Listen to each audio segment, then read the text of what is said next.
Bueno, jarraituko dugu gure hitzaldiekin. Hemen gurekin dauzkagu orain Jose Maria Ripalda eta Victor Gómez Pin. Hasieratik eskerrak emango dizkiet, etortzeagatik eta egingo duten ahaleginagatik euskaraz egiteko. Bueno. Bai.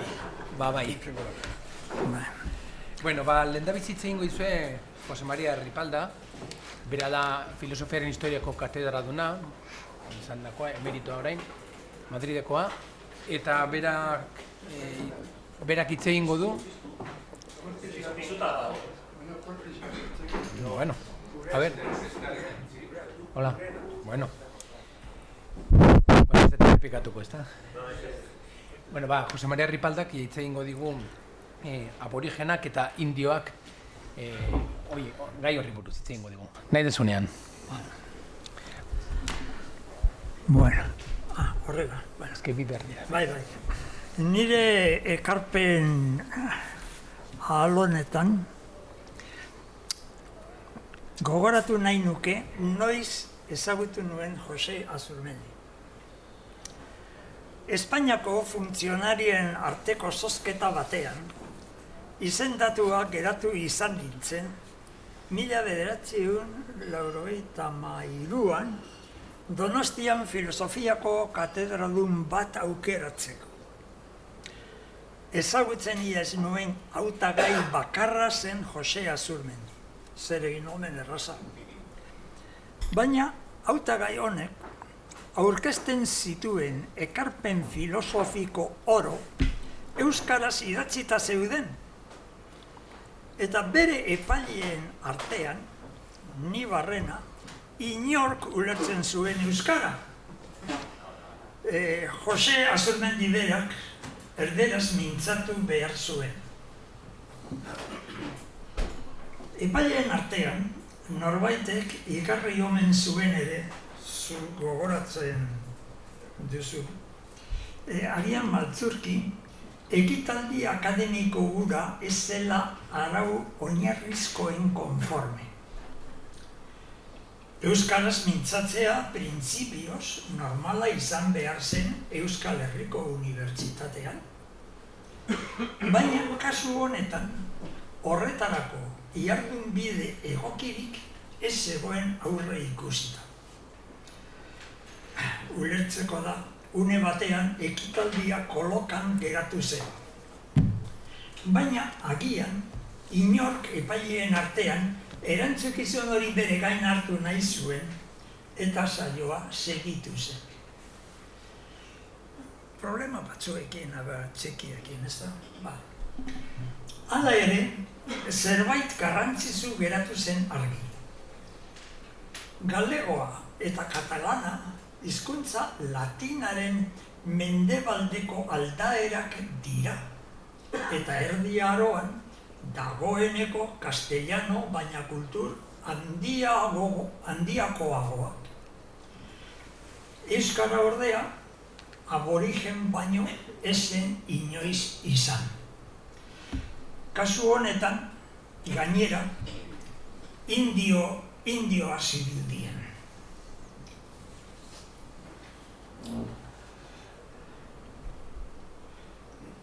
Nire haurtzaroan, euskara debekatuta zegoen. Maitasun jokoaren esparruan bai nagusitzen zen, baina esparru jasoan ez zen existitzen. Gure erderazko doinuan bera, euskarak kutsatuta zegoen, eta horrela jarraitzen du, baina agian orain gutxiago sentitzen da. Zerbait mespetzagarri atzikitzen zitzaion euskarari, eta zerbait mingarri ere.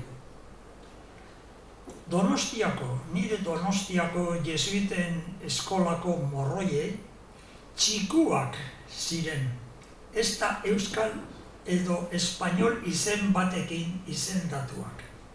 Eta hori bakarrik nabardura bat da. Gauza gehiago konta liteke. Euskararen berpizkundea berandu ailegatu zitzaiden. 70etan Austriatik itzultzean Aita Altunaren eskutik nire lehen saiakera euskararekin.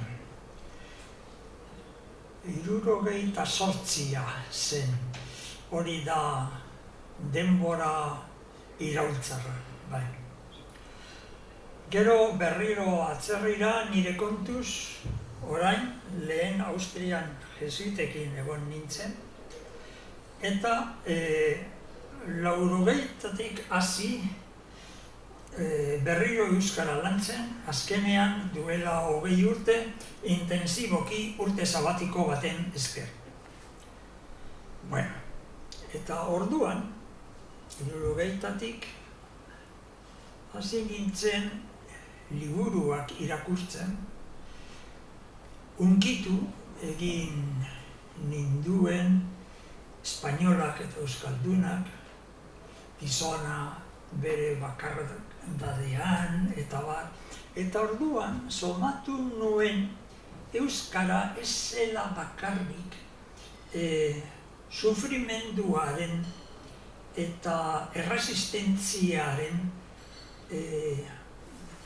leku zentrala, erdigunea, baizik eta merezi zuela. Oso berandu, oso berandu. Hori esan behar dut testigantza bezala. Ez da gloriako titulo bat. Joseren idazkeran, jakintsua, benetan arreta errespeta sortuz, zerbait somatu dut, espero ez nuenean. Lehena sustanzialismoaren falta. Bere hiztegi aberatzan, hezkuntza guztien hitzak agertzen ziren eta naturalki txertzatzen ziren euskaran. Eta batez ere, sintaxi malgua eta dotorea oso interesgarria niretzat, zeren zerbait antzekorik ez nuen ikusi. Zeren eta Jamesonek egin du distinzioa sentimenduekin eta afektuekin eta erromantizismoa azaltzeko eta bar, baina hori pasu bat haratago joaten zen. Ñabardurak batez ere eztabaidetan oso aberatsak ziren. Eta ni benetan liluratuta nengoen. Eta orduan, somatu nuen euskara merezi zuela, niretzat. Eta hemen, nire eskarmentu txiki bat, bi eskarmentu egi buruz hitz egingo dut. Eskarmentu lehena, hizkuntza, kultura batean guztiz murgildua ez izanez gero, ezinezkoa izango da beste hizkuntzetara eta munduko kulturara sarrera aurkitzea. Nire kasuan espainola izan zen. Baina espainoletik joanez errazagoa zen galduta errekuperatzea. Bueno, gero gehiago, horretaz gehiago. Prusiako Friedrich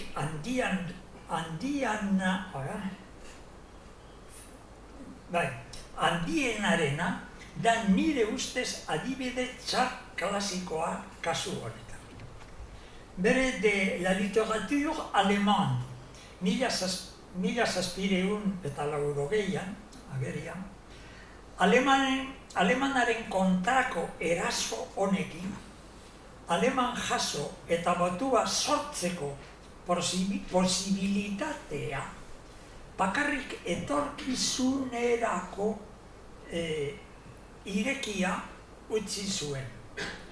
Eta hori progresuaren esker. Dagoeneko progresua hitz erreakzionario zen. Orain da normala politikan, horregatik.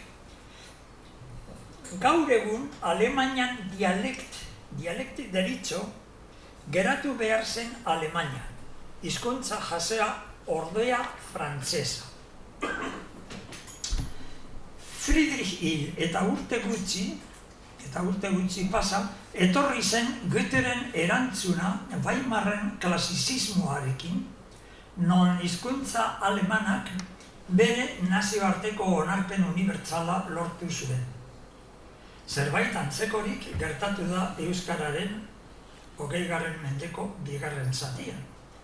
Hortze dago Jose jakina. Erregeak hizkuntza alemanaren kontra eta frantsesaren alde egitea nolabait normaltasunarekin hartzen da.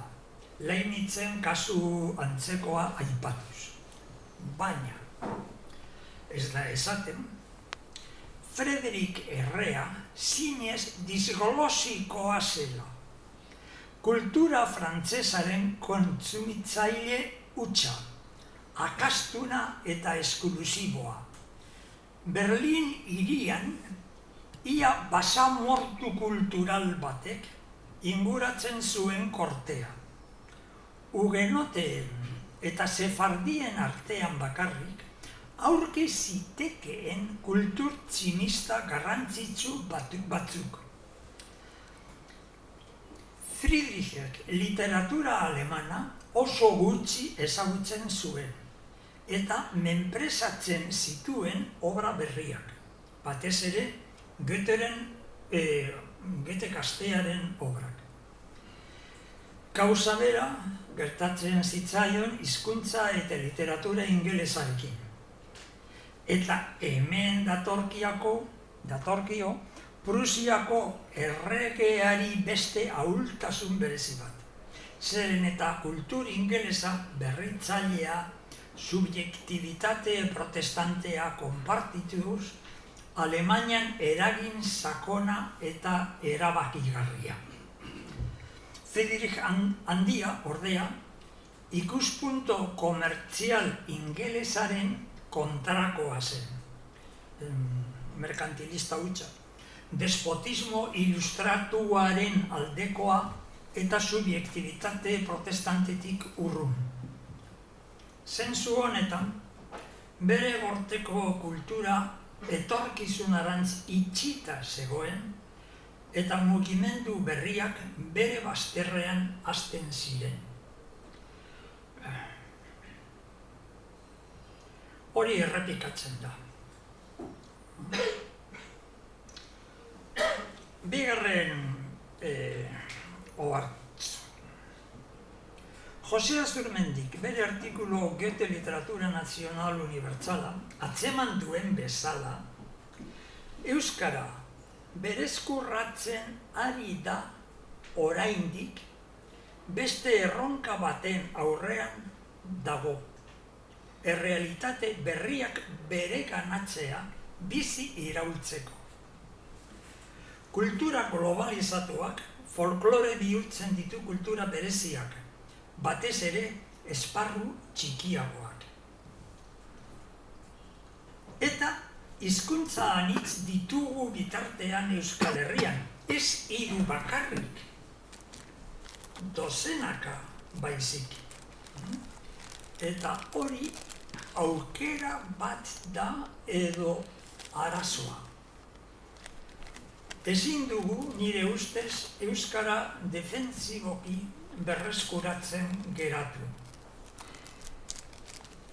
Nire ustez leihoak pare-parean irreki eta alde berrean euskara inoiz baina sendoago egin. Nola? Hau da nire asmoa. Gure instituzioak ez dira onenak horretarako. Unibertsitateari buruz hitz egin nuke, hitz egingo nuke, baina ez du merezi. Nire ustez, unibertsitatea nolabait bigarren lekuan dator. Hezkuntza orokorra, batez ere esango nuke behetik datorren indarra da garrantzitsuena. Eta hori ezin da laboratorio batean egin. Espainiako konstituzioak herri homogeneo bat suposatzen dut funtsean.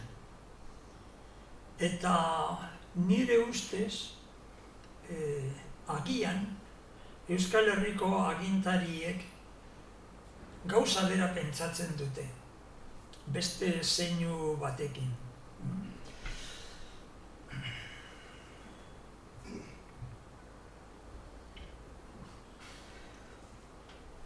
Nire susmoa da, nolabait,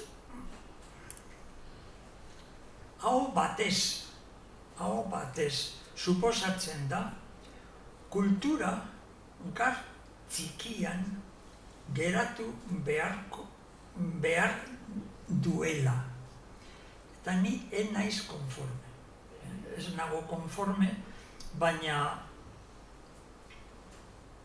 oso gutxi ezagutzen dut horretaz, hemendik kanpo bizi naiz, eta bakarrik galdera hori hemen mahai gainean jarri nahi nuke. Nik naiz hona etorri zerbait garrantzitsurik esateko, baizik eta Joseri nire errespetua erakusteko, eta zerbait hemen ikasteko.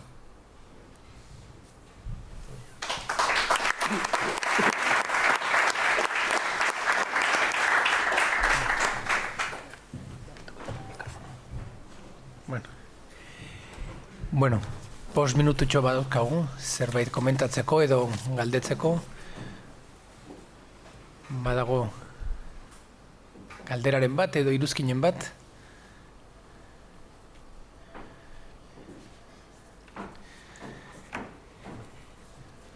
Nik komentario xume bat. Esan duzu etzarela hemen bizi. Horrek zer esan nahi du, alde batetik etengoa. Ez duzu egunero ezagutzen, eta hori aukera bada beste begi batzuekin ikusteko, ezta? Orduan, galdera egingo dizut zuzenean. Zu euskararen berreskurapenari, euskal kulturaren garapenari buruz zer zara? Optimista ala pesimista?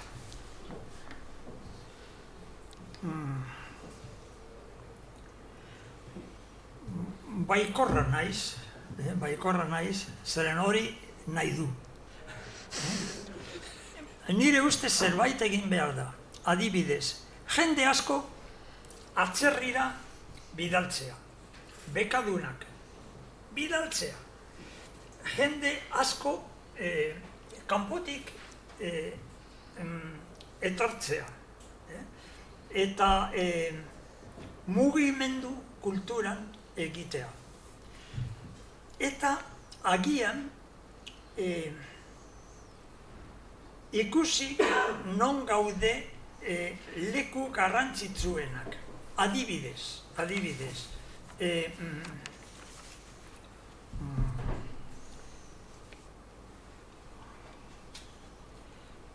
medio audiovisualak lantzea. Musika, lantzen dugu, oso ondo. Filosofia ez dakit, baina pentsatzea eta bai. Baina mugimendu handia, kanpora eta kanpotik. Eta bestela, euskara ez da bizi iraungo.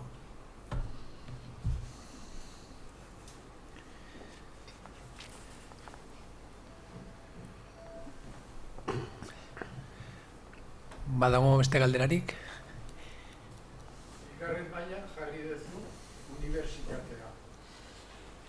Arazen desan dezu ez dakit ondo jandura. bigarren maila, esan duzu, lehen maila zein jartzen. Hizkuntza Ez entenditu ondo. hizkuntza haurtzaroa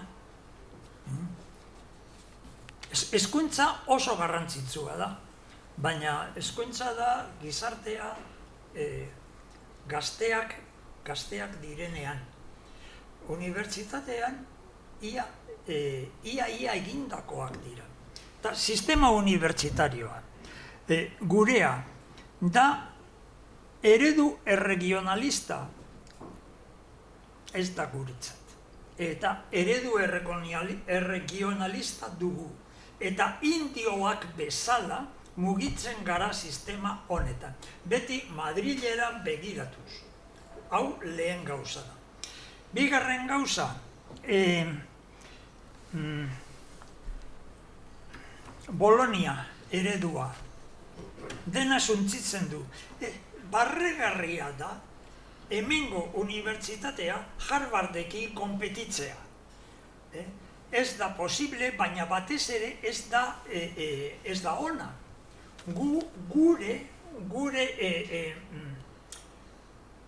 Gure arazoak dauzkagu, gure gaiak, gure ereduak, eredu kulturala, eta batez ere ikerketa proiektuak eta beste leku batean kriterio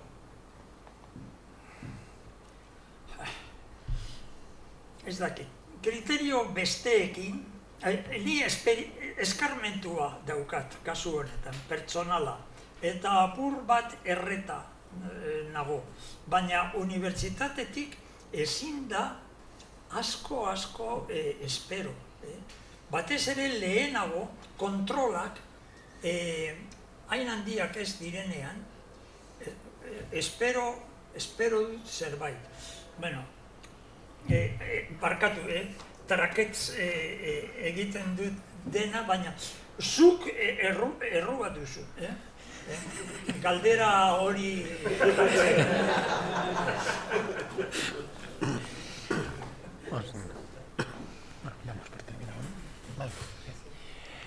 Bueno, txalo batekin eskartuko digu, eta